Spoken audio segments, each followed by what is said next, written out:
Hi friends, குடல் வறுவல் செய்ய போகிறோம். எப்படி செய்கிறேன்னு பார்ப்போம்.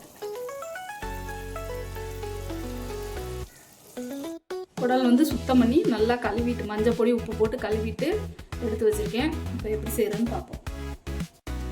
குக்கர் சூடாயிருக்கு, எண்ணெய் சேர்த்துருக்கேன்.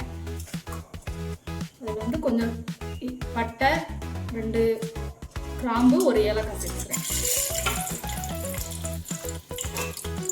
சோம்பு கொஞ்சம் சேர்த்துக்கிறேன்.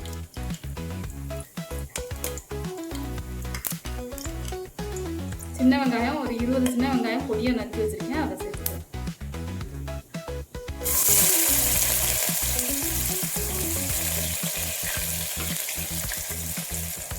கருவேப்பிலை சேர்த்துக்கிறேன். நல்லா வதங்கிட்டு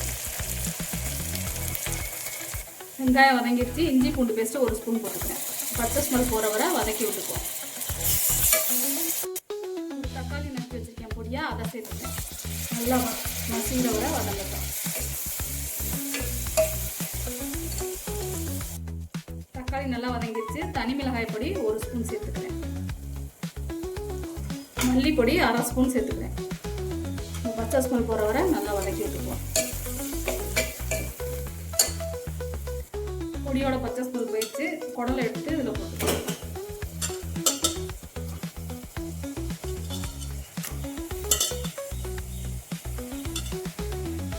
மசாலாலே 1 நிமிஷம் கிண்டி விட்டுக்குவோம்.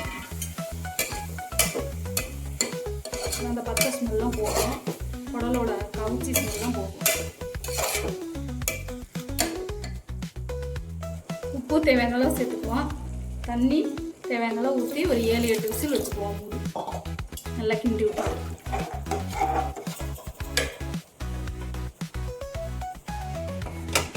வேக வச்சுட்டேன். இப்போ எடுத்துக்குவோம். இன்னொரு பாத்திரத்தில் மாற்றிக்குவோம். தண்ணிலாம் நல்லா வற்றி வறுவல் கன்சிஸ்டன்சி வரணும். சட்டியில் ஊற்றிக்கேன், நல்லா வற்றி வரட்டும்.